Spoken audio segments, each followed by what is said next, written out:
Hello and welcome to session 2 of the 2017 FBR Ops Series. Today's session is Building a Solid Communications Foundation with a Communication Audit.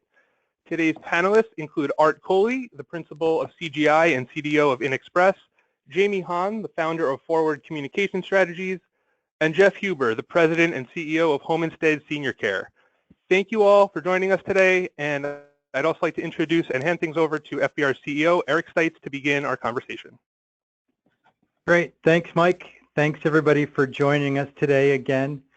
I am so excited to have this session. I think we've got three of franchising's brightest minds here, especially when it comes to the topic of communication. So looking forward to a good discussion here. What I want to do is, I know not everybody knows all of our panelists, so I want to have each of our panelists take a few minutes just to share a little bit about their background, their brand, and maybe previous brands that they've worked with as well, just to kind of give you a sense of their background in franchising. So Art, why don't we lead off with you? Yeah, thank you, Eric, and thank you guys for letting me be a part of this. I know it's an exciting topic and one that's when I've gotten it right, it's helped me tremendously, and when I've gotten it wrong, I've suffered the consequences in the communication bucket. So hopefully we can help with some things today. But you know, many of the people that I've worked with that know me from more than 25 years around franchising, starting with ICED out of Houston. Then I was the Chief Development Officer at Alpha Graphics, later the CEO of Alpha Graphics up until 2014. Currently, I'm working with InExpress as the Chief Development Officer, brand based out of Utah. My background really has been around being able to identify and help franchise brands trying to break to that next level, and a lot of that around recruitment and onboarding, not just the signing of franchise agreements, but successfully onboarding those new franchisees and getting them ramped up quickly. That's really the core of what we do. And a big component of that, Eric, is how you're communicating, not just with that group, but all the other stakeholders, the other franchisees, vendors, and so it's a topic that's near and dear to my heart. So I'm looking forward to today. Yeah, great, awesome. Thanks very much, and we are looking forward to hearing some of your nuggets. So I know you've got lots of good war stories to share. Jamie, you want to tell us a little bit about yourself? Absolutely. Thanks also, everyone, for participating in this. Over my career of about 30 years in advertising, marketing, and communication, one of the things that I have really honed in on is the fact that communication is such a strong part of a business's success, but yet is one that tends to be the least managed in the way of strategic and least employed as a tool that really moves the business forward. So part of pulling together Forward Communication was to be able to work with organizations, especially franchise organizations, to be able to help them use communication more strategically and use it in an environment that works better for franchise systems as opposed to a direct employee relationship. And so I'm really looking forward to today and chatting with you all on some of the challenges as well as the successes you've had in franchise communication. Great. And Jeff, how about you? You want to give us a little bit more background? Sure. Thanks. Good to be with you, and thank you for everyone participating for investing your time in what I think is just a critical topic for franchise companies, and good to be with our distinguished panelists, and thank you, Eric, for hosting. So my primary experience has been with Home Instead, but I've been here since 1998 when we were a very young and small franchise company, served in a variety of roles, and over that time we have just experienced tremendous growth, grown from about 100 franchises when I joined to now 1,100 franchises in 12 countries, about a $1.5 billion enterprise this year. And so needless to say, with that kind of growth in a rapidly growing market, evolving a system to rapidly evolve, it involved a lot of strategic communication questions. And as Art said, sometimes we got it right and sometimes we didn't, but I think we've learned a lot of lessons And I'll echo what Jamie has said about the strategic nature of it, not only for achieving business results, but also in terms of how it evolves your culture, which people talk a lot about, but I don't think everyone gets it quite right. So I think it's an important topic. Yeah, yeah. Well, thank you to the three of you for taking the time to do this today. You're not getting paid for this, and I know there's a lot of people out there that could love to pick your brains, and I want to encourage as many questions as possible. So if you have a question throughout that comes up, just type it into our box, the question box there, and we can address it. We're gonna go for about a little over an hour till probably about 2:15 Eastern time, and then just open up to all Q&A. But I will try to interject questions from the audience as they come up if they meet the topic that we're talking about. I want to start by talking about our data, and when we look at the survey data that we do, communications is always one of those areas that scores very low in satisfaction. And I think there's a lot of reasons for that, and certainly communication means a lot of different things to different people. But what I want to do is start off with Jeff and then Art, and before we get too much into the details, really talk about how, as the CEO of a brand, you approach communications really from that strategic level, as you said, and not just kind of leave it to be out there in the wind. So Jeff, if you want to start with your approach there. Sure. Well, I can't tell you how many times over the course of our history when we'd experience frustration. We'd put out a great program or have a fantastic new initiative, or thought we were doing exactly the right thing, but the network wasn't necessarily picking it up or engaging in it in the right way. And as we would have internal conversations about it, I can't tell you how many times somebody would say the conclusion would be, well, we've got a communication. So it comes down, it's a communication issue. And after enough of those conversations, you finally wake up and say, well, if communication is the core issue, what are we doing to communicate? And do we actually have a communication strategy? And I think the core, sort of the big revelation we had is that while we were doing lots of communicating, we didn't have an effective strategy. We thought of it very tactically. We thought of it in terms of newsletters or emails or regional meetings or whatever, but there was no overarching cohesive strategy that tied it all together. And so, if you're thinking of it in terms of, say, you have a marketing fund dollars that you need to use, you're going to put together a very comprehensive, cohesive strategy on how most effectively you're going to use those dollars, or, other financial assets, or the big, I think, evolution in human resources area over the last 20 years has been human resource is not viewed, the old view used to be HR is where, you filled out your forms and you lodged your complaints, and it was kind of a perfunctory sort of function, whereas today, very much the enlightened view of HR is that it's a very strategic use of our most precious asset, and that is our human capital. And so I think communication is in a similar space now, where it needs to evolve to be thought of not just as perfunctory in terms of, getting the email or the letter sent out. It needs to be thought of, very strategically, and being the major vehicle by which you get your business objectives met. So, and I think most companies really still approach communication from a very tactical standpoint and haven't bothered to step back and look at it holistically and actually create an overall communication strategy. So that would be my opening salvo for this conversation. Yeah, that's it's interesting. And Art, with the various brands that you've led over the years or been part of over the years, has your experience been similar? Yeah, I think Jeff hit a lot of it, really the nail on the head.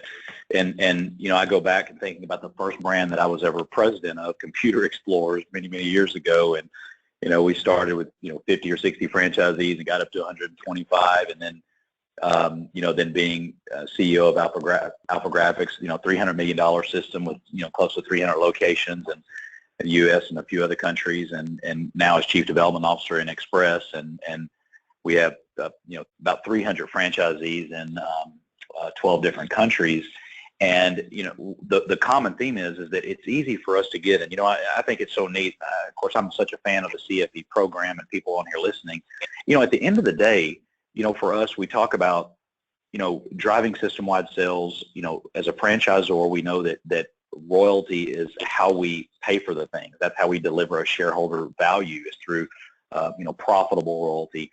And so we step back and we're constantly thinking about ideas. We're working with vendor partners. We come up with a program. We look at rolling something out. And a lot of times we will think, okay, well, what impact is this going to have on sales and royalty? And then we think about, for that really to work, implementation and execution is critical. Not only having, I found that it's easy for all of us to have ideas. Usually no company that I walk into is lacking with initiatives and programs. But what will be lacking sometimes is maybe we have two more than we need, or we're having trouble with implementation and execution really to drive those, those sales and that royalty. And when I look back over the years when we've got it right, kind of, what Jeff was saying again, all of us, we get some of it right and sometimes we don't. But one common theme across all of that was how well we communicated all along the way.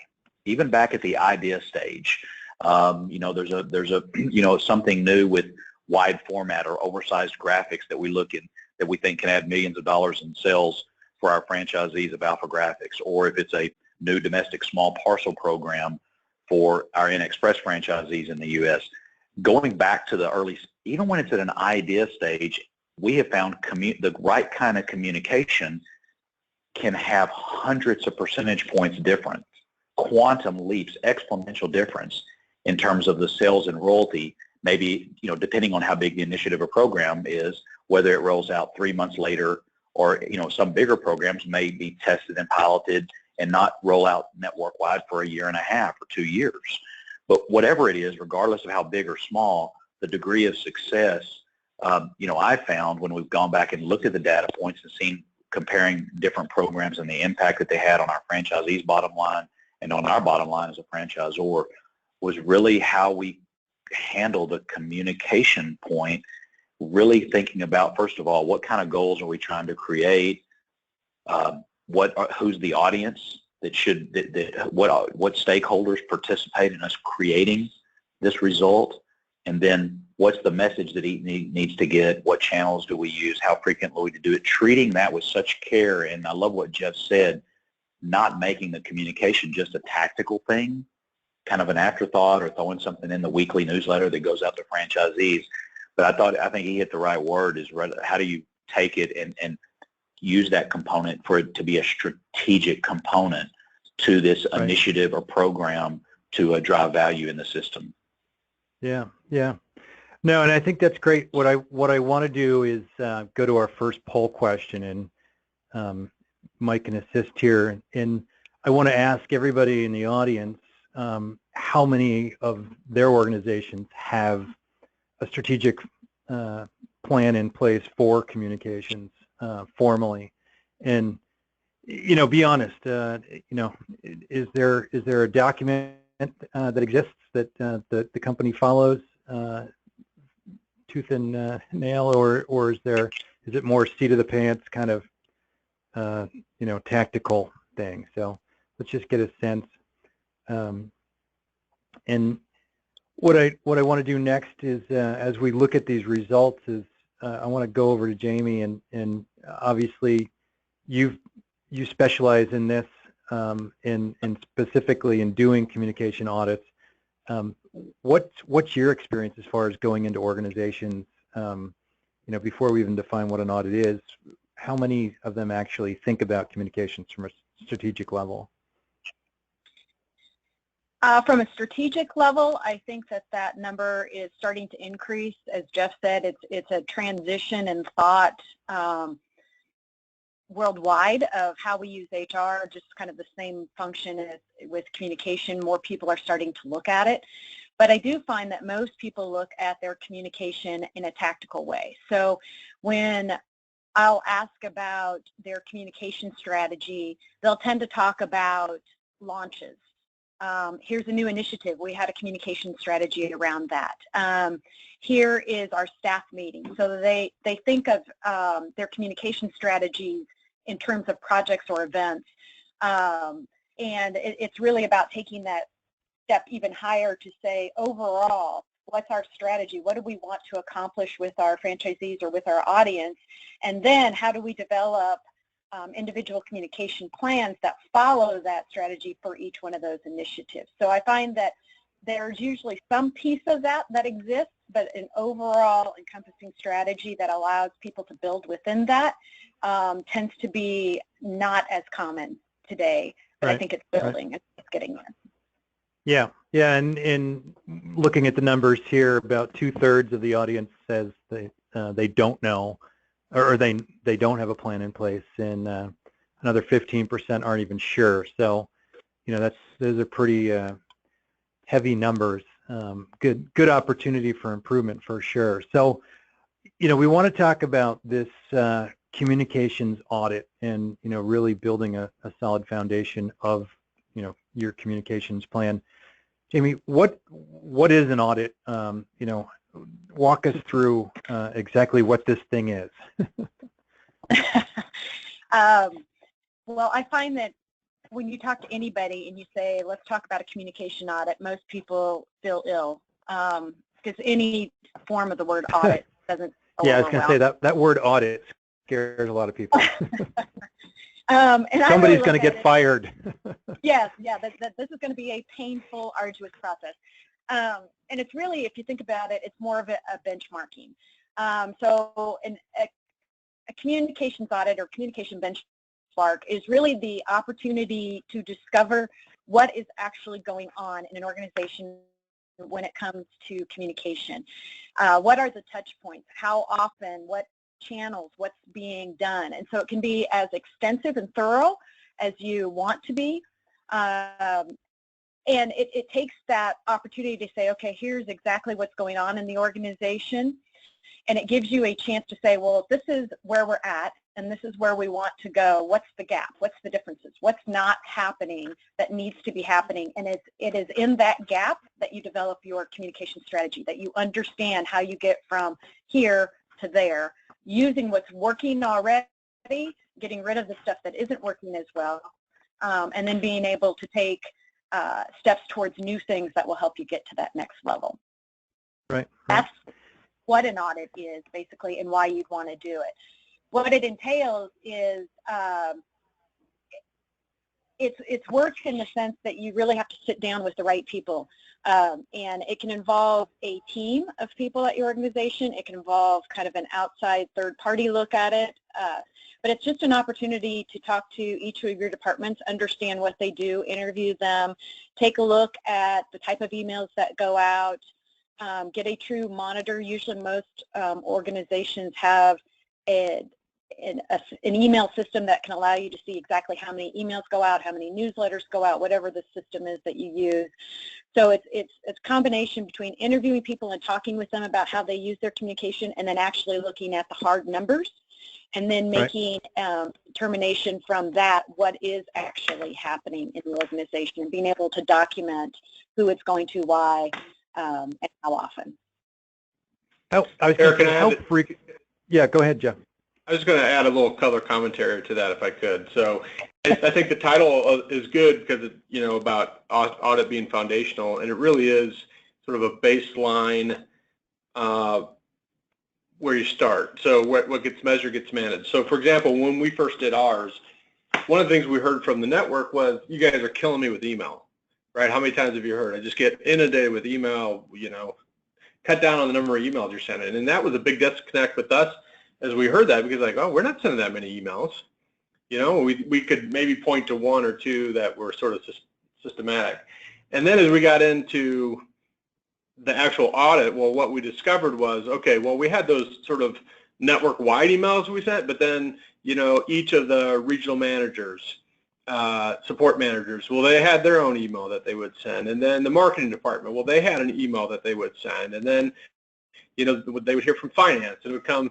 So none of that insight wouldn't have happened unless we actually bothered to take the time and actually performed an audit to truly understand what is actually going on, because what you think is going on probably doesn't match with the reality. Right, right.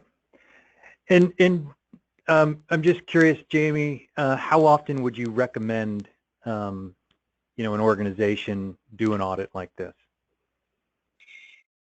Well, it really depends on the speed of the organization and the speed of the industry that they're in. So an audit or benchmark is not really a one and done. So for example, when you do the initial one and you get that first strategy figured out, it's usually going to be anywhere from a 2 to 5 year strategy depending on the speed of your organization. That in-depth of an audit you probably won't do until you have met that criteria within that strategy. So if you have a 2 or 3 year strategy, you probably won't do another in-depth or intense one until that second or third year when that's up. But I do recommend that you do annual, what I would call checkups, where you take a look and you take some of the key measurements, the KPIs that you're looking at, you take some of the tools and you do a quick check, conference call type of interview with some people to figure out if it's working the way you intended it to work, if you do some polling. So you just do kind of a quick hit to say, is the strategy still working the way we intended it? Is it moving forward the way we want to? Is there anything that we need to adjust? Because as you know, you're dealing with people. And once you deal with people, it's going to be a constant evolving strategy, evolving tactics. And you can only work with the information you have in front of you. So every year, I think it's important to just get kind of a quick benchmark as to figure out where that strategy is. You might learn from that benchmark that it's going to take maybe an extra year to do some of the things that you originally thought that strategy was going to happen. You might find out that your strategy's moved faster than you think, and through that audit, you may find that you need to evolve the strategy or move it up to the next level from there. So it just gives you kind of a way to take the pulse on your strategy and on the organization. So that should be done annually. The other one should be done whatever the length of your strategy is, that 2 to 5 year mark. Right, gotcha. And that actually brings up another poll question I want to ask the audience is whether they're doing regular audits of their communications or not. Just a simple yes, no, or you know, if you don't know, if you're doing audits in your organization, obviously say, I don't know, but just to get a sense of what's going on out there. And while we're waiting for that, I'd like to go back to Art. And, you know, obviously communications is important. And I know there's a lot of people on the call that aren't necessarily in the C-suite at their organization. And so Art, when I work for a franchise brand and I see that communications is an issue and I want to, you know, I think obviously doing an audit to start is a great benchmark. How do you recommend that kind of mid-tier person in the organization, because they got to get the CEO on board, and the CEO isn't necessarily always on board. So how do you recommend selling the C-suite, so to speak, on doing an audit and developing a strategic plan around communications? Sure. Well, I think the first thing is that, you know, because basically if I looked at the numbers right on the first question, about 80% of our listeners either know they don't have a they don't have one, or they're not sure. And I just want to tell everybody listening, and I think Jamie and Jeff would probably agree with this, or hopefully they could back me up, that that's very common. So you don't have to feel discouraged, or you know, like that's rare, because as I think, you know, Jamie's already mentioned the number of, you know, it's not surprising. I think the first thing to know is that that's very common, and to have one doesn't mean that it has to be complicated. It doesn't have to cost a ton of money. You can keep it simple. And look, most franchise brands, don't have a C-suite, and the C-suite are the same people that are doing training and doing field support and also director of IT, because most of the brands in the U.S. and around the globe are smaller. Most of them aren't, hundreds of franchisees or hundreds of millions of dollars or $1 billion plus system.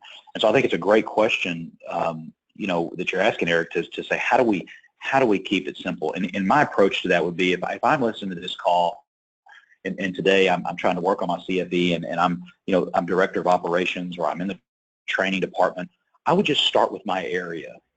I would start with my area by saying, and whether we call it an audit or an assessment, or, I think Jamie mentioned the gap analysis approach, which, is whatever you call it, it really starts with I just say, Eric, 4 questions. First of all, start with, what is your desired state? Where is it that you want to be?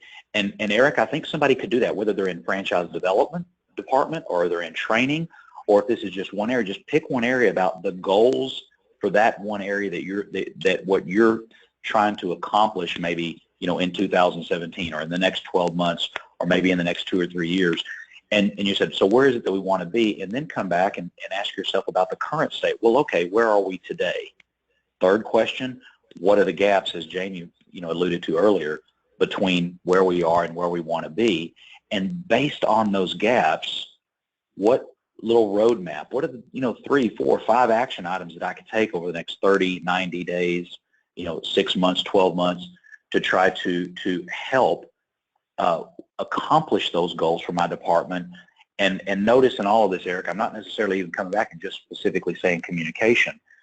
Once I can answer some of those questions, and I think this is why it was such a key point that Jeff made about being strategic.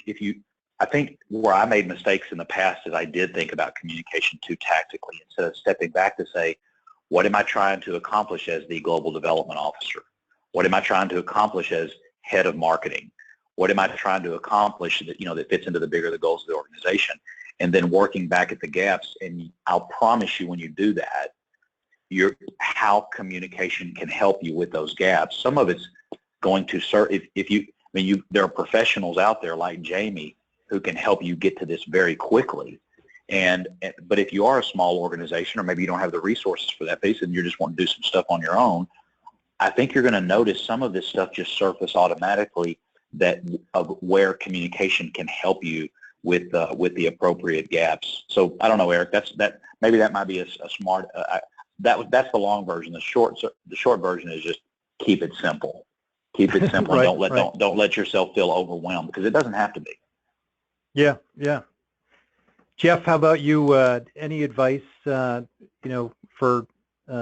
selling the need for this sort of thing, both doing an audit as well as putting a strategic plan in place around communications to the higher ups within an organization?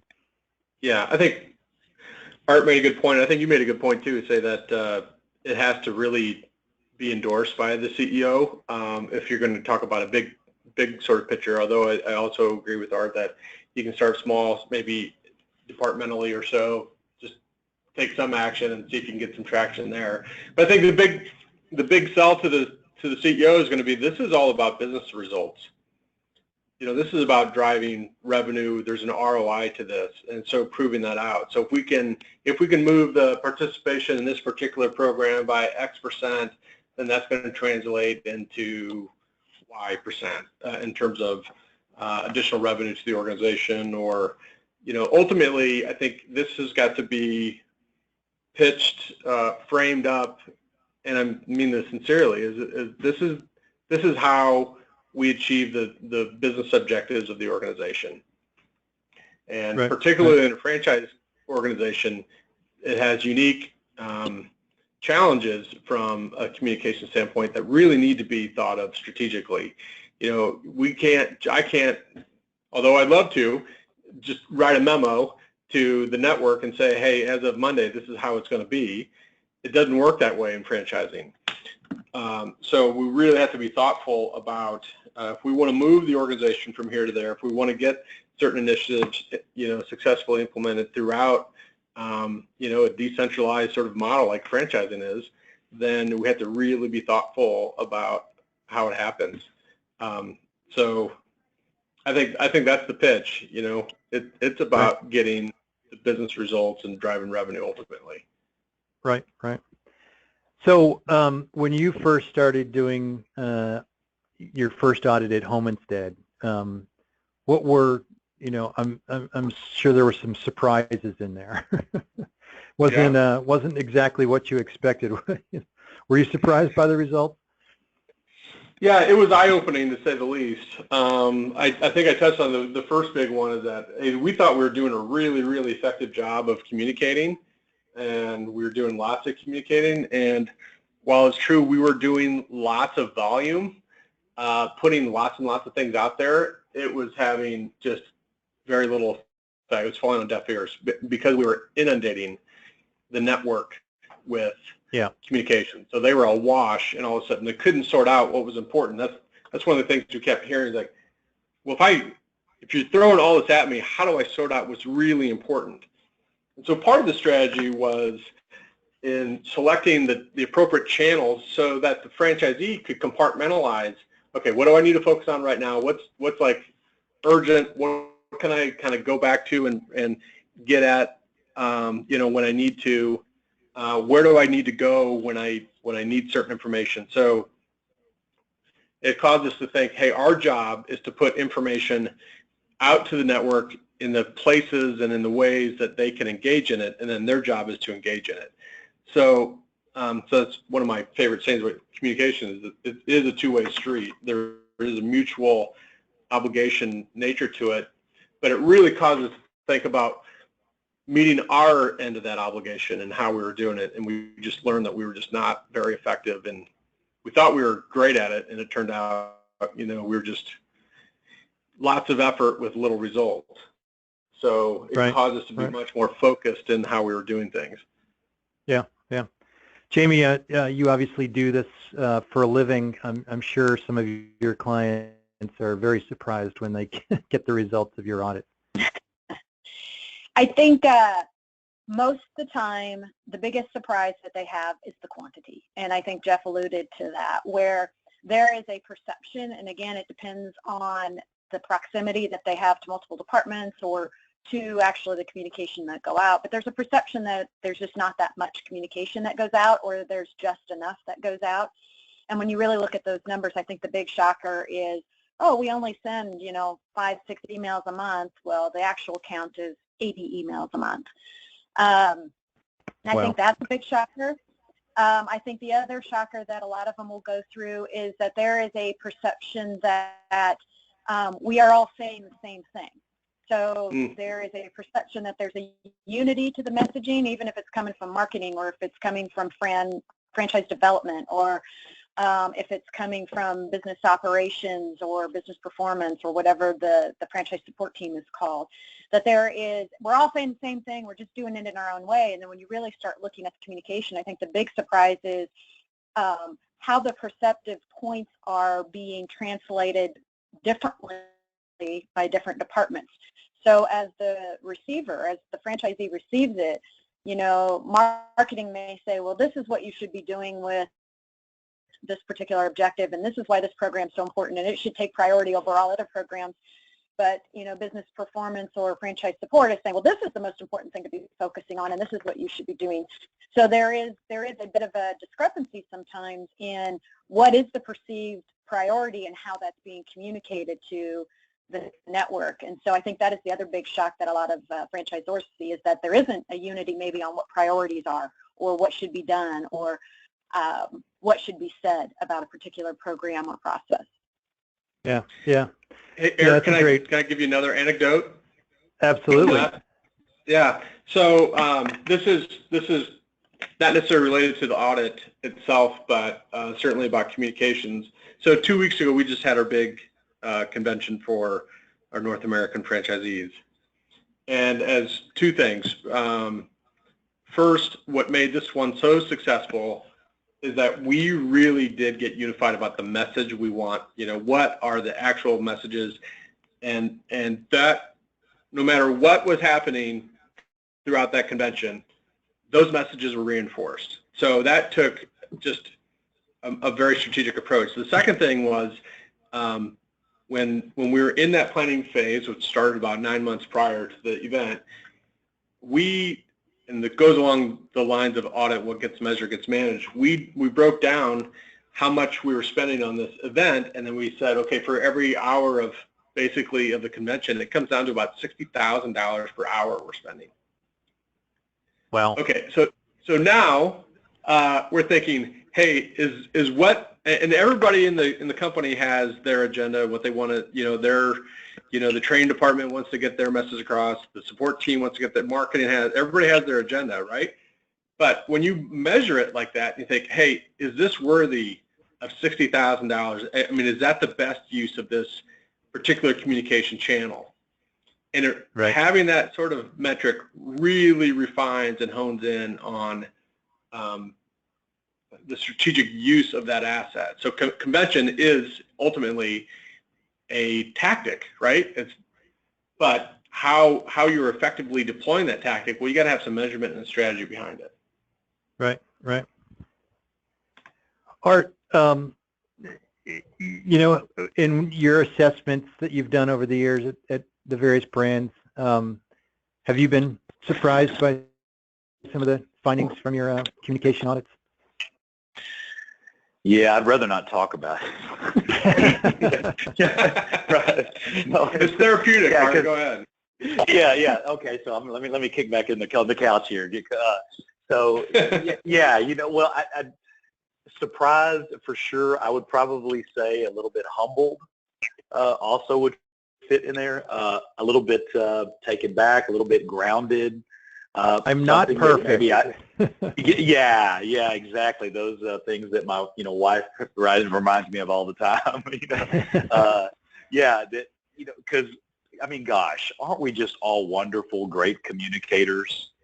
And sometimes we get. I mean, we get caught up in thinking that means, recording a good video, making a good webinar, writing a good email, or this and that.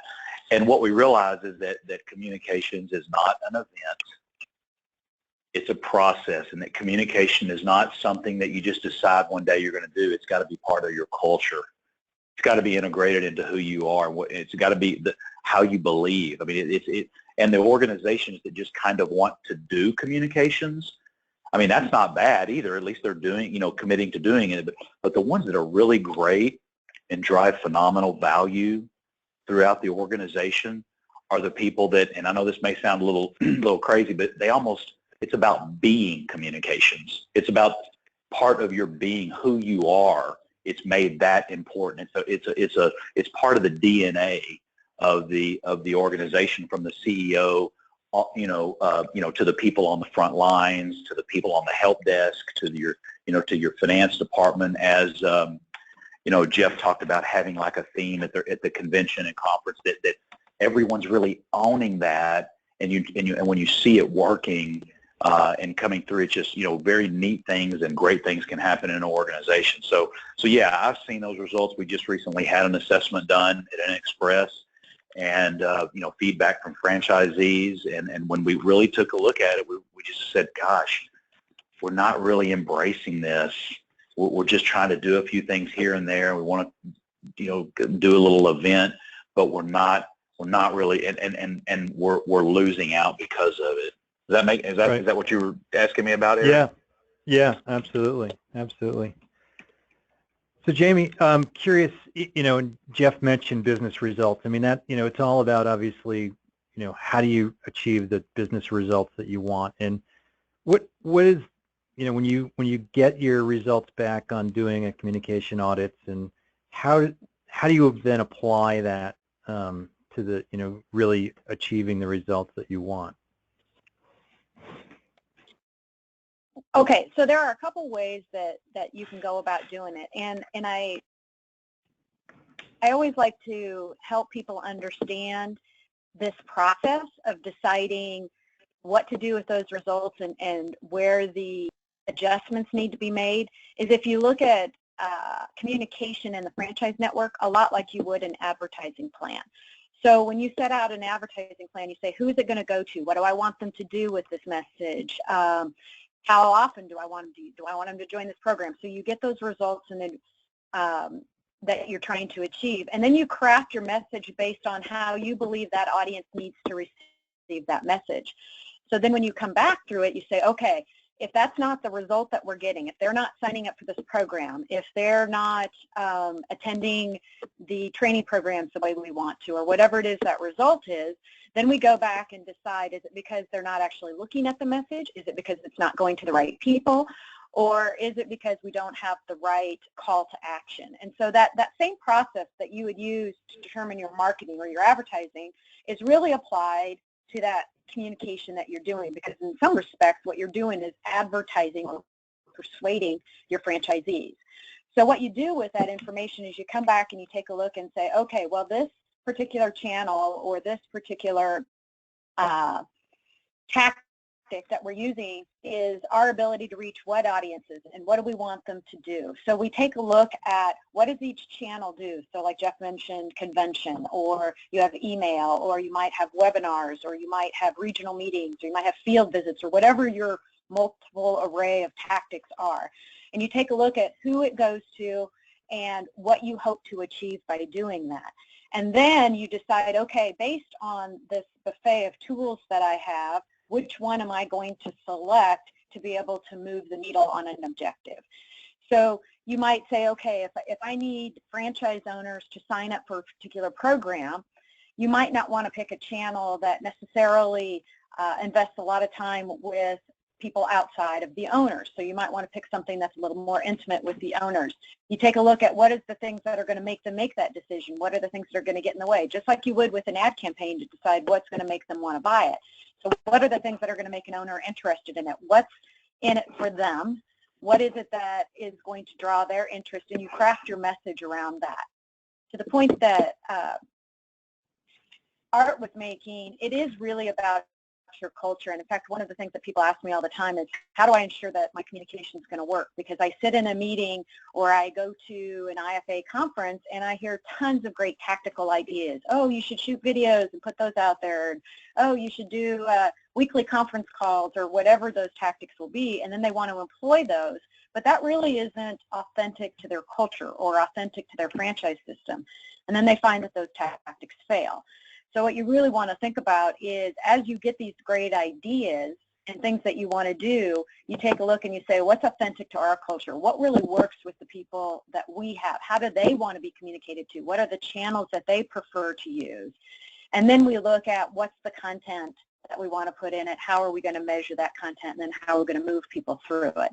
So when you're applying the benchmark to it, you're taking a look at that big picture and you're just saying, okay, what is the audience that I'm talking to want to do with it, and then how am I going to start shaping the messages overall to make sure it does those, and then what are my avenues to adjust that as we go along? How am I measuring the result? How am I determining if it's working or not working in the middle of the race, so that I can make adjustments just like you would with an ad campaign to make sure that you get the results you're looking for. Yeah, yeah. And that is the perfect lead-in to where I want to go next. And I just want to remind everybody that's on the call, if you do have questions, chime them in at any point. We will try and get to as many as possible, and obviously leave lots of time for Q&A at the end. But there's already a lot of questions coming in that are along those tactical, tactical areas that I want to, start shifting towards. And, I want to go back to Art and Jeff and really talk to you about within your organizations. Obviously there's all the different departments. Do all the different departments communicate with franchisees directly, or is that managed through communication through the communications department? Jeff, why don't you talk just a little bit about how you manage those communications with your franchisees? Well, sure. I think one of the things that we struggled with, we did this audit. The audit led us to put together a strategy. So we had a fantastic plan in place. but what we found is it's really easy to lapse back into old habits. So, Right. And this is also why it's critical that, the top of the organization really owns us and says, this is how we're going to do it. Because without that, people will say, well, I know I'm supposed to wait for, this particular channel to do that, but I'm going to go ahead and interact with my owners anyway and do it my old way. I'm going to continue to send my regional support email blast that I put out once a week, right, which is a completely deviation from strategy. So you have to really have a discipline to not only create the strategy and do the hard work of the audit to sort of, foundationally, but then you have to have a rigor and a discipline to maintain that strategy going forward. And, we had some rough spots along the way. Some people, within the organization just were resistant to making that change. As we all know, change can be hard for some people, so we got to help them to be willing and able to make the changes. So Right. I think my big point in reaction to your question is there's the next step after creating strategy is really maintaining a discipline, because what will happen is once you lapse into those old habits, then all the work you've just gone through is for naught. So it's about creating the channels and then remaining disciplined to the channels and having everybody within the organization sort of adhere to the plan. Right. Art, how about you? Are each of the departments communicating directly with franchisees, or is that more managed through the communications department? Well, I just keep thinking about the listeners on here, and I know that probably a lot of people that are listening either today or in the future, they don't have a communications department. They may not even have a marketing department. They may have a marketing person who also handles other things. And Sure. and the first question, you said about everybody sending an all franchisee message. I would definitely create guidelines and parameters around that immediately. I mean, even if I had a system as few as 20 or 30 franchisees, just somebody send, before some hits send and something all goes to all franchisees, that would, there would be some protocol around that.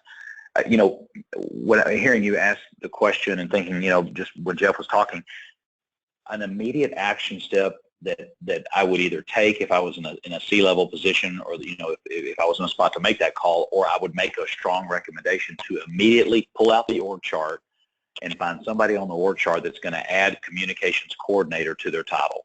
And it might be somebody that's an admin assistant. It might be someone that is over in, really they could be in the finance department, but find somebody that you're going to saw, this is going to be our communications coordinator. And so, just taking that kind of weekly blast that we talk, most of us probably have some kind of weekly e-letter that goes out, network wide. This person's going to coordinate that. Most of all this communication that's trying to hit our franchisees from different angles in different directions can be organized and can be better utilized, a little bit more discipline, and put a system in place.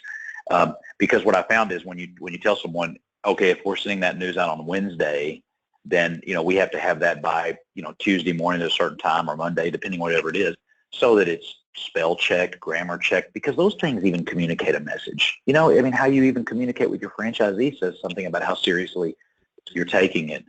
But Eric, the thing that I find, when we're thinking about, and I know I got tactical there just a little bit, but I wanted, if any listeners were out here, wondering some of these things about, well, my gosh, we don't have a communications department, that might be just a little nugget of something real simple, real practical that you could do right now to improve your communications, for your system. And I just want to say too, Eric, that it's easy to forget all the stakeholders. So easy when we think about in a franchise brand and we think about communication, we think about just the franchisees. We've got ownership and shareholders. We've got board members. We've got an executive team. We've got customers. We've got, of course, our franchisees, fellow team members, sometimes lenders, partner vendors and things like that. It was just important to us at Alpha Graphics how we communicate with Xerox and Ricoh as it was. I mean, that communication was just as critical. We depended on them in so many ways. At NXpress, the way we communicate with our key partner in DHL, with our international express shipping, is those communications are oftentimes minimized or reduced because we get so caught up in just, the tactical aspect of one group, and oftentimes that's just our franchisees. So a communications coordinator, that position, can all of a sudden start putting some discipline and structure around, hey, how often do we want to communicate to our vendor partners? And well, let's get a little piece of communication going out to them. It can be that simple. I don't know if I hope that answers there. Yeah, no, absolutely. And kind of the next question I was going to go into is just talking about, the frequency of communications, and what's the ideal frequency and what's the actual frequency. And I mean, to your point, I mean, there's so many different stakeholders, and that varies depending on those stakeholders. So, I mean, specific to the franchisees within your brand today, do you have a set, kind of target as far as ideal frequency for communication, and are you sticking to that target? Is that for me, Eric? Yeah. Okay. So my immediate thought is it depends on what the goal is, what the initiative is, what the program is, what you're trying to accomplish from that, that's going to drive the answer to that for me. But I will say this, and I don't know, Jamie, plug your ears, because this is, I know I may be saying something bad, or she's the professional. I'm doing all this stuff, but in some ways, I kind of want to communicate a little bit until I hear some people kind of, again, if it's strategic and we already know it's the messaging that we want, supporting the goals and this and that. If I hear a little bit of rumbling and complaining that maybe I'm communicating a little too much, then that's kind of, I'm looking for a little bit of that. It still has to be. Now, I'm not talking about it not being quality communication. That's different feedback. But if it's like, okay, Art, you told us, 100 times now about, how important, paying attention to your gross margin is. And my gosh, you're communicating about this piece and that piece. And because that's how we drive our royalties, off gross margin and NXpress, not the top line. So, then that kind of lets me know, all right, they're hearing it, because I'm getting a little pain expressed, about that. So, right. I know that's not a direct question as far as the frequency. I think it really depends on who the audience is, what the goal is you're trying to accomplish, and then of course what the message is and what channels that you're using. Right. Jeff, how about you at home instead? And again, specific to franchisees, at least in this case, do you have kind of a target frequency for messaging to the franchise owners? I would say we don't have a specific, metric in terms of frequency. What we do have, though, is a very well-defined strategy that if it's this kind of message, here's the appropriate channel, here's the frequency, we're going to use it. If it's a different type of message, then, those things change. Right. And the other thing I'd add to that is that depending on its importance, it might be a multiple channel sort of thing. So in other words, okay, so we put something on our hub, for all the network. But then that's something that we want to make sure that our support teams are reinforcing.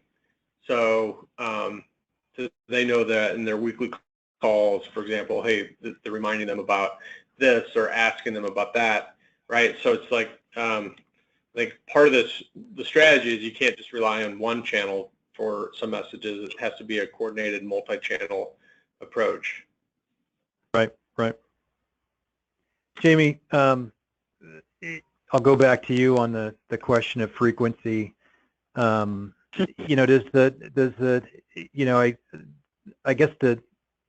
keep thinking about, the advertising rule of you got to, hit them 7 times before they actually see it. And I know in franchising, they typically talk about just about the time you're getting sick of hearing about it, your franchisees are hearing about it for the first time. So is there Is there a good rule of thumb as far as frequency goes, or does it really just depend? I really wish I could give you that number.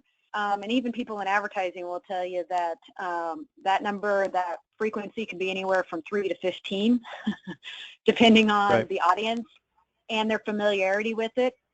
The best answer I've given people is you have to communicate enough to get the job done. So that's as vague as you could possibly get.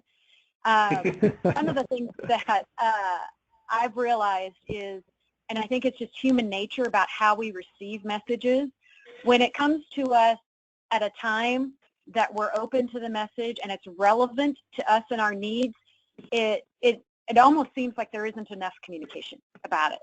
And you'll have franchise owners who will say, I need more on that. And you think, gosh, I put something out there all the time. And then you'll have others who you've put out 15, 20, 25 messages on it who will say, I didn't know anything about that, which is an equal frustration. And so I think one of the key aspects in deciding what the right number and frequency is you have to have the right metric behind it. So when we talk about activity, communication activity, just knowing you sent out 15 messages on it doesn't say that the job got done. Sending out 3 doesn't say the job got done. So if you know what you're trying to move, if you know what you're trying to affect, and then you can check in on that and decide, is that number being moved? Then you know that your frequency is good, that you've hit that right target. Sometimes that may take only 3 messages if it's relevant and timely and exactly what they are looking for at the moment. But if that needle isn't moving, that tells you that it could be the frequency that you're doing. So you might not be out there enough. Maybe it's getting pushed to the bottom of their priority scale and you need to find out why. So I think that there's no great answer about frequency other than finding a good metric for each one of those communication that say, this tells me whether it's working or not, because then I can adjust what I need to do immediately. Right. Jeff, you mentioned all the different vehicles that you use and obviously matching frequency to the vehicle and all that. Can you just give us a rough idea of, on a percentage basis, what percentage of communication is going by email or text or webinars or meetings, or what does that breakdown look like for Home Instead? Yeah, so we made a huge investment in the last couple of years in what we call the Hub, which is really our communication platform. So I'd say probably half to 2/3 we rely on to put it on the Hub. And that has multiple functions within it because it has sort of a front page news aspect to it. It's got an archiving aspect to it. It's got sort of an email function component to it. So so there's a strategy whether it goes on the Hub, and if so, which part of the Hub are we going to utilize for that particular message? Right. I said the next big one, that's sort of broadcast news for everybody, right? And then we have franchise support. A lot of communication is we rely upon that team to get certain messages across. I'd say we reserve email very infrequently as relying on that, and that's usually if there's something urgent that we need them to take immediate action to, or video tends to be the same thing. Like we really want to get their attention. So that's why the discipline approach and sticking to the plan is important, because if everything comes by email and you have one message you really need them to act upon, say there's some sort of legislative thing we need them to weigh in on right now and it's time sensitive, then it's just going to get lost. So having the plan and maintaining the plan is critically important. Right. Art, how about within your brand? What's kind of the breakdown of the different vehicles that you use? Yeah. Well, of course, email, the e-letters, the video messaging, links and using quick personal video message proved very powerful for us, especially in times where there was a lot of unrest and over ownership change or some big event happened in the system, when the CEO or maybe another appropriate executive or leader in the company could climb in front of the camera and just give a sincere message about whatever that situation is.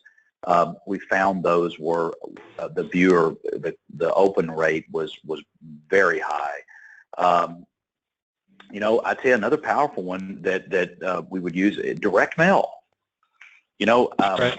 We would post best practices. We might have a PDF goes out with an alert or message to the franchisees about something new that we've discovered.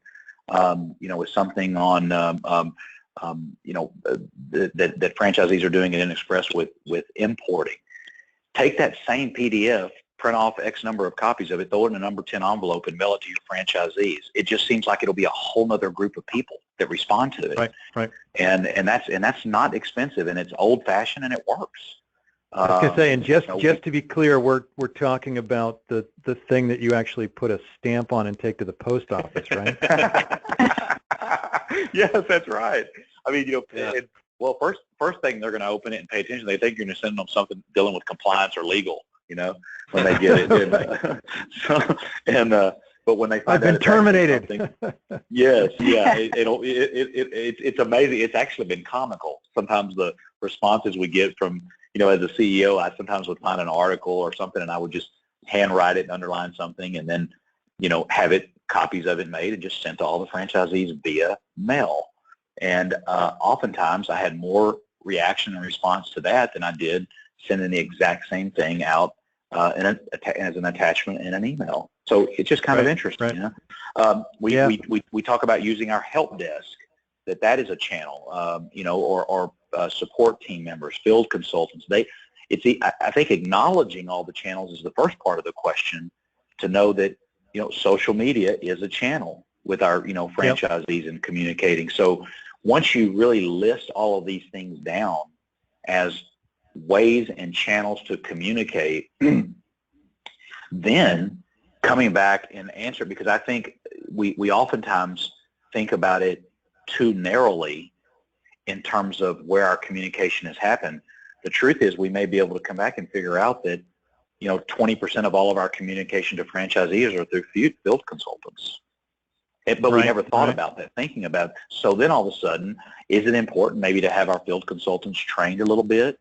Is it important to them to know those talking points and key themes and messages that Jeff alluded to earlier that they did with their conference or convention?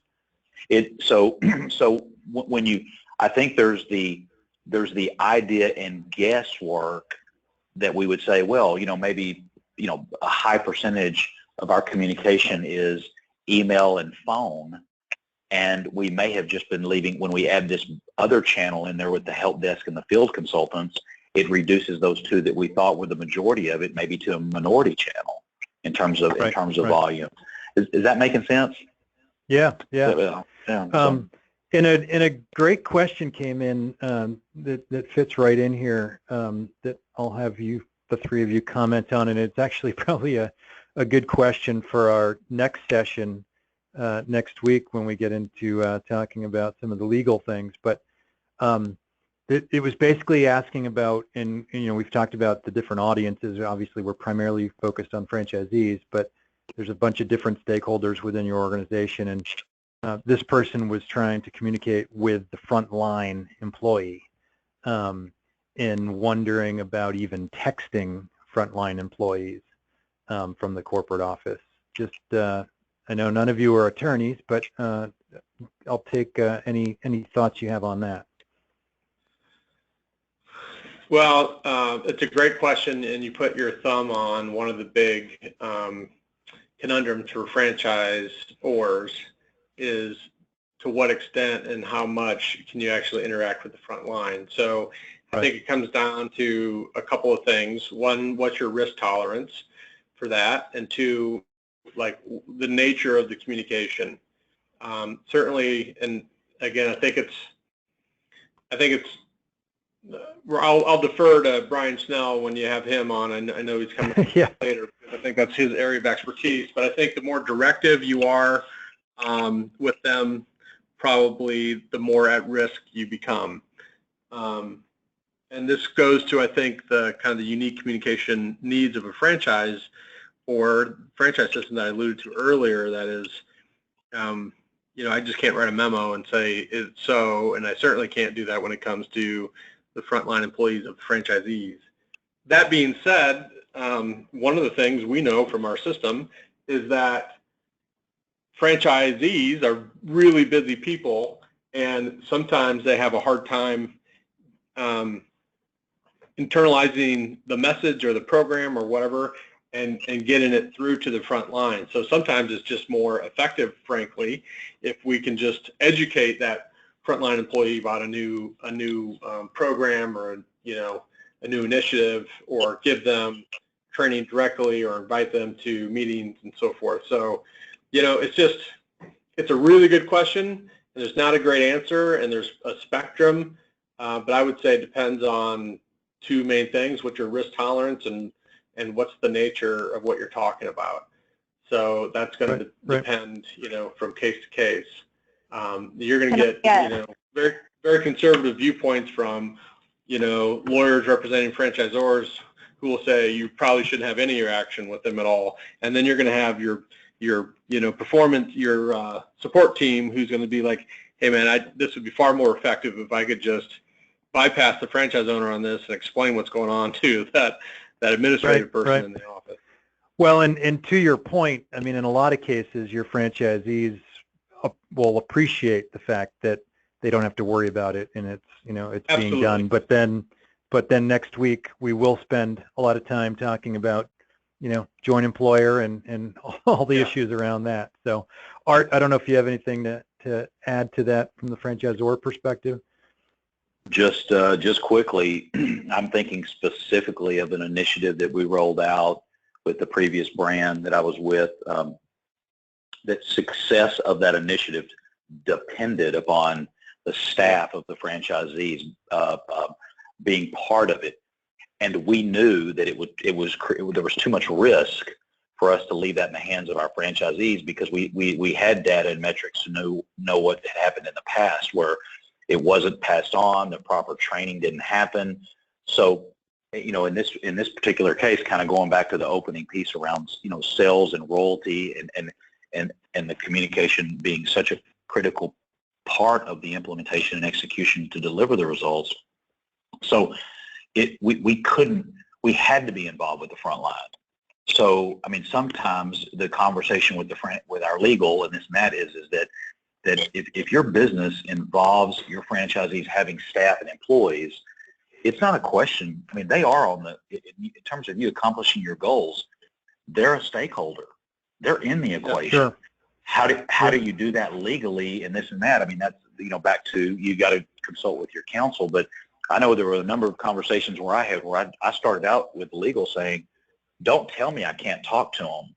What you've got to tell us is, how can we do it? Because here's what we're trying to accomplish. I can't do it without that group. That's it. Right. Yeah. So I want to take a quick poll here of the audience, and again, going at the frequency issue of just how often franchisees are sent communications from the corporate office. So if we can just get a sense from everyone on how much is going out, and again, this is specific to communicating with franchisees. Eric, can I add a comment to that? Absolutely. One of the things that when you're talking about, Art made a really good point about looking at all of your channels and kind of deciding what you want to use and make sure that you have the right tools in front of you.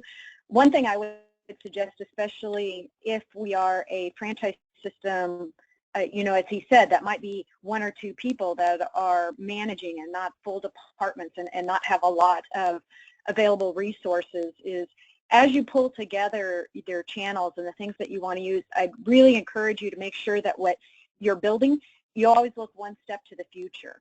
So I run into a lot of franchisors who say, well, we have 20 franchises or whatever that may be, and so if we've got something we want to do, I just get to my franchise support department and we call all of our owners and we talk them through it, and it works great. One of the things I'll caution people on is what works today won't work tomorrow because it's not scalable. So what will happen is we've taught them to fish a certain way, and when we try to grow the company, you go through huge growing pains of trying to get the franchisees to understand that you're not just going to be able to pick up the phone and call 800, 1,000, 3,000 franchises in the future. So you've had to change your complete system.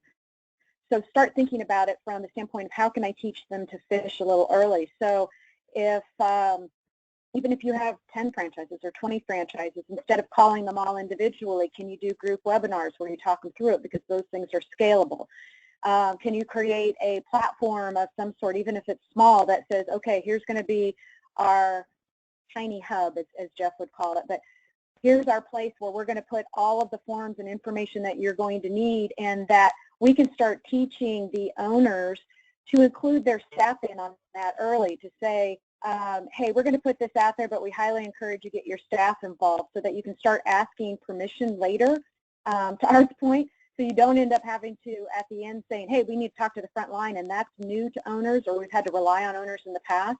We're starting to create an environment where it's more inclusive, and we let that frontline people experience that information, and owners are very used to that. And we've created an opportunity for people to do that, so we don't have to magically out of thin air change something that we've been doing. Right, right. No, and that's a great, you know, lead in. I mean, you talk about having the tools, you know, based on our poll results. I mean, people are communicating for the most part at least a few times a week, if not more, with franchisees for the most part.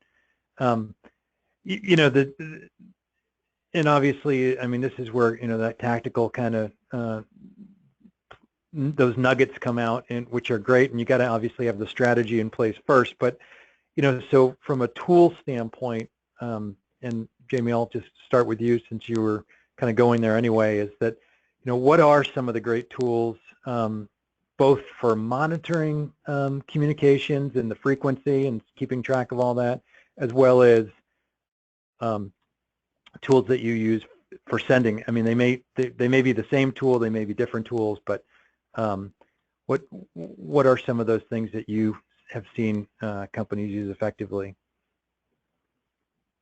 Well, anymore there are so many great intranet type of companies who will house and platform that for you, who measure and monitor about anything you want to do. Whether you're a really sophisticated franchise system or whether you're a new and emerging franchise system, there are tons of those that are out there. So I really recommend that one of the base platforms is some sort of an intranet where you can truly have a real-time access to your franchisees and potentially their frontline employees, where you can monitor activities that are going on in there, whether that be instant messaging, whether that be kind of a bulletin board type of approach, blogging, whatever it is that you want to do, so that you really have a lot of opportunity there. I think another one to really capitalize on in terms of technology is, and again, there's a lot of services out there that will do these webinars like we're on right now, where you can scale. Again, you can get a lot of people together. You can have a two-way dialogue. So you want to look for some base opportunities where you can really use it to scale and that you can measure and monitor. And as you said, those systems have built-in monitors for you, so you don't have to go outside of that. Right. And then, for example, like Jeff mentioned his convention, and I know most franchisors have some sort of a conference or convention where they try to, at a certain level, get everyone together. Anytime you can bring people face-to-face, even if it is $60,000 an hour, that to me is probably one of the most critical tools that you have that needs to be used in the wisest way. So whether that's a field visit, whether that is a regional meeting, whether that's a conference, but really not taking those for granted or saying, oh, that's for that department to manage, but to really take it into a true operational viewpoint and say, hey, we're going to go out and visit 10 franchises this month. So what is it that we want to communicate? What are we going to do with that face-to-face time? What's the key aspects? So really taking advantage of face-to-face, I think, is one of the most critical tools that you have. Right, right. Art, how about you? Any great tool suggestions that you've seen? Eric, I don't, nothing to add from my standpoint. besides direct mail and a stamp. Yeah, I know the group's thinking, boy, this guy's pretty sophisticated. Jeff, how about you? Anything, any tools that you guys have found successful? We have, we engage in performance groups, so we'll have, groups of 8 to 10 franchise owners get together a couple times a year face-to-face. Each one is facilitated by a home office person. So that would be another dimension I'd add, and we use those oftentimes as another communication channel. Yeah, no, that's a great suggestion. We do a lot of work with clients with performance groups as well, and you don't think of that necessarily as communication, but obviously it's great communication vehicle, and that's I'm glad you mentioned that. Yeah, you got to be careful with it because it's really about their agenda and what's going on, but you can't ignore the fact that it's a great opportunity to get for us a good number of a big percentage of our network participating in those twice a year face to face. It's a great opportunity. Right. To use. Yep. Yeah. No, that's a great point. There's also social media, which is, we haven't really talked a lot about that because it's not necessarily a internally controlled format, but there is, I think, a lot of opportunity there to work with communicating with your franchisees as well as additional stakeholders, and it is something that you can use wisely as a business tool. So Facebook, Twitter, those type of things have a great opportunity to create brand messaging, to unite franchisees on certain opportunities or on programs. So I think there is some opportunity there that is inexpensive to free, depending on how you do it. Right.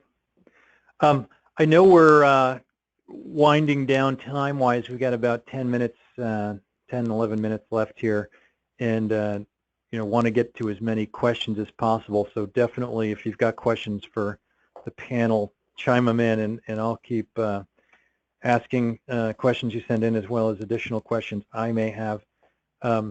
One question that came up, and it kind of ties into where I was going anyway, was just ways to encourage franchisees really to embrace their accountability in this whole communication cycle. And obviously we talk about measuring the effectiveness of your communications. And so Jeff, why don't we start with you? And when you're talking at the franchisee level, how are you measuring that effectiveness with communication, and is there any engagement with the franchisees as far as their accountability in the whole communication cycle?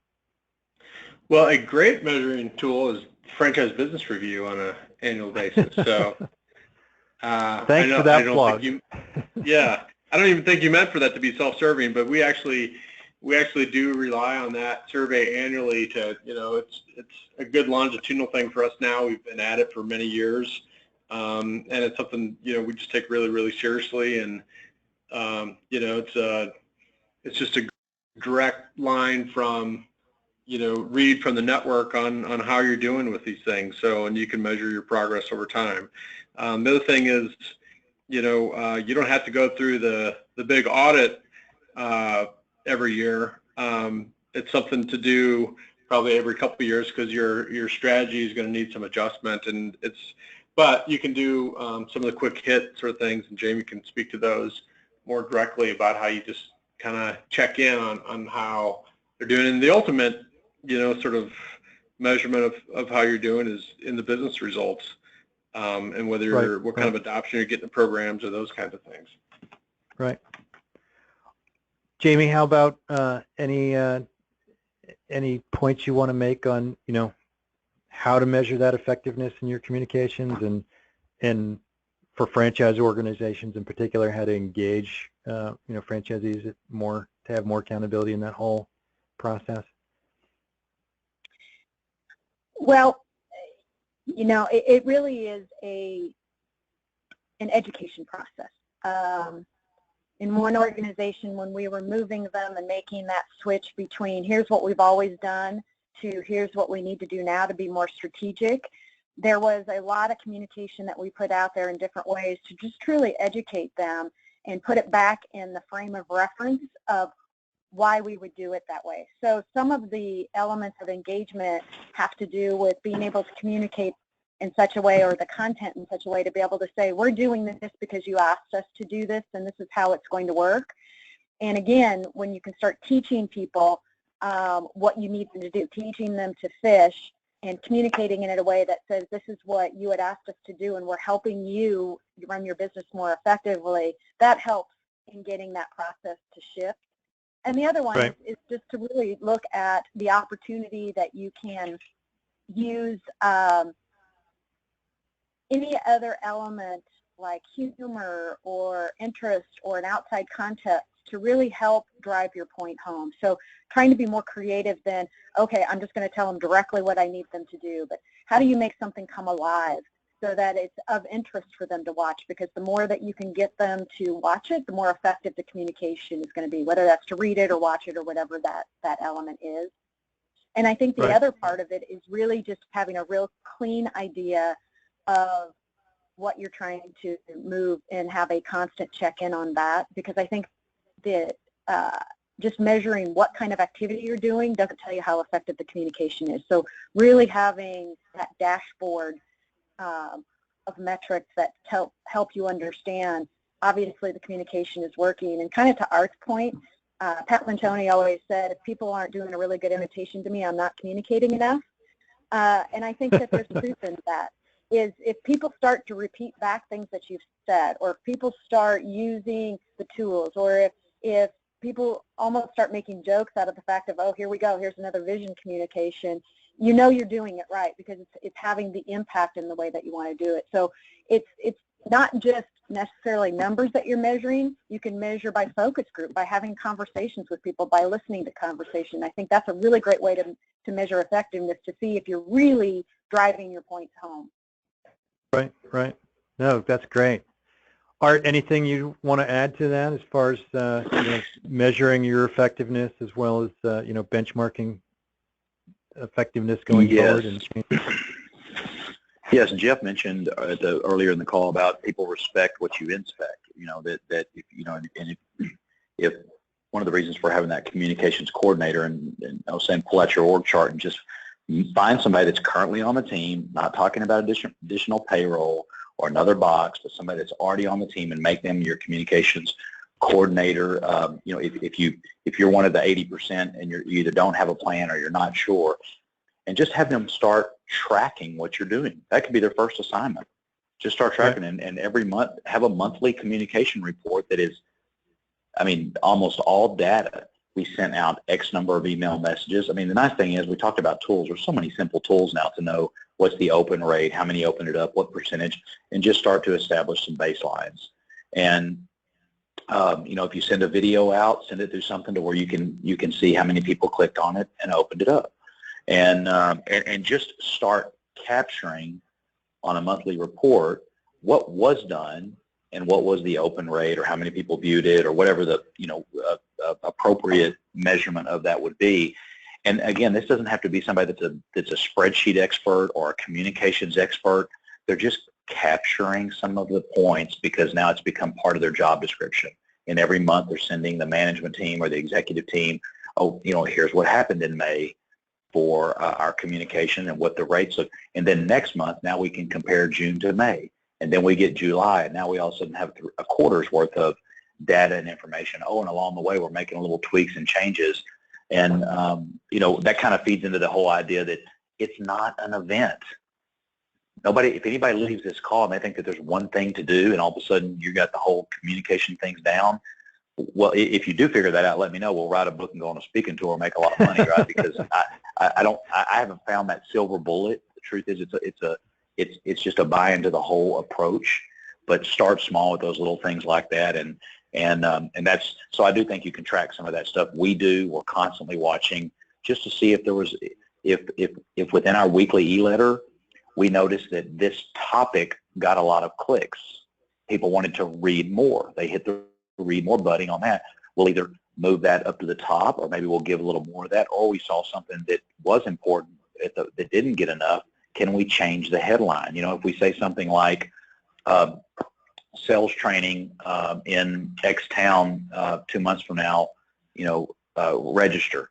If we that line versus a headline that says, you know, 2-day program will increase your owner benefit, you know, 32% over the next, you know, 3 to 6 months.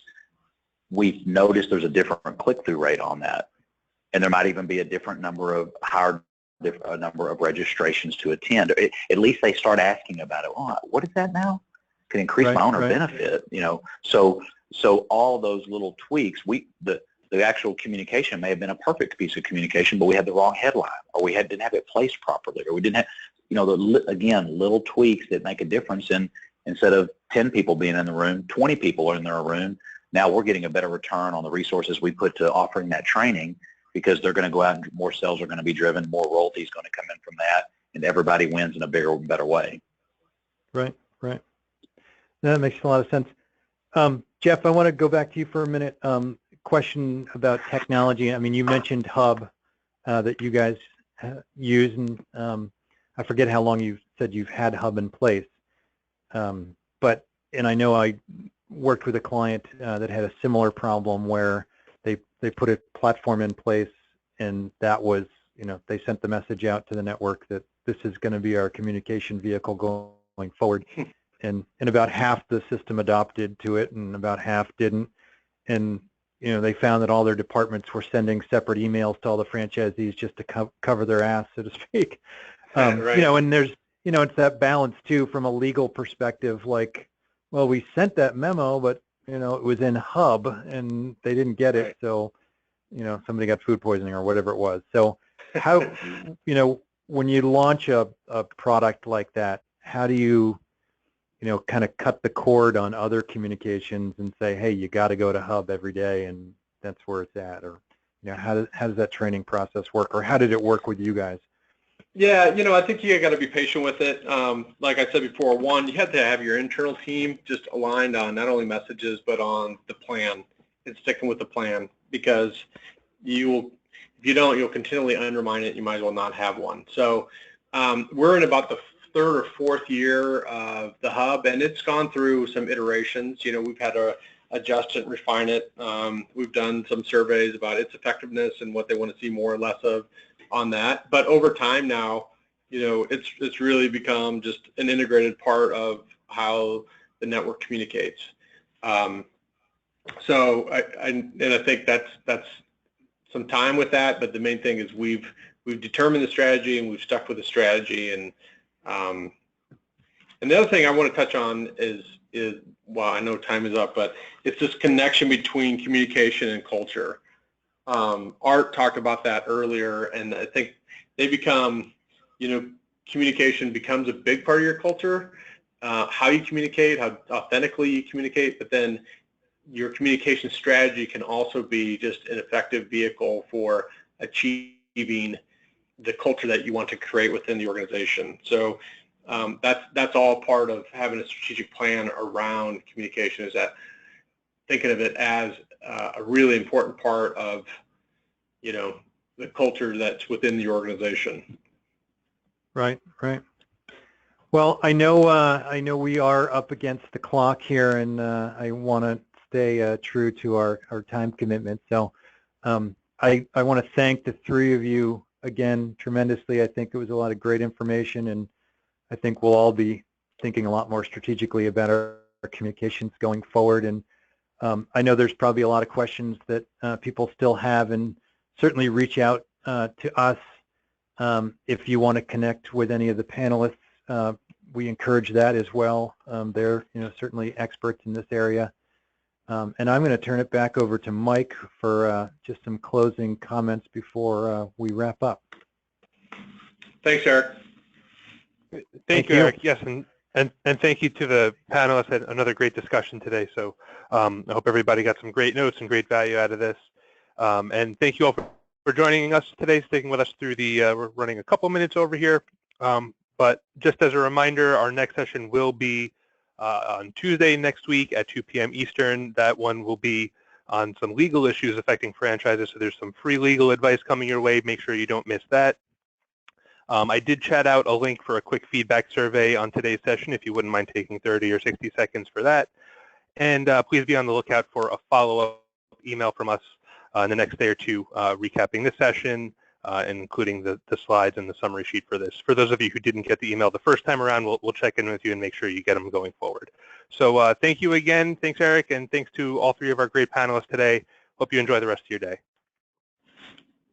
Thanks, everybody. You bet. Bye-bye.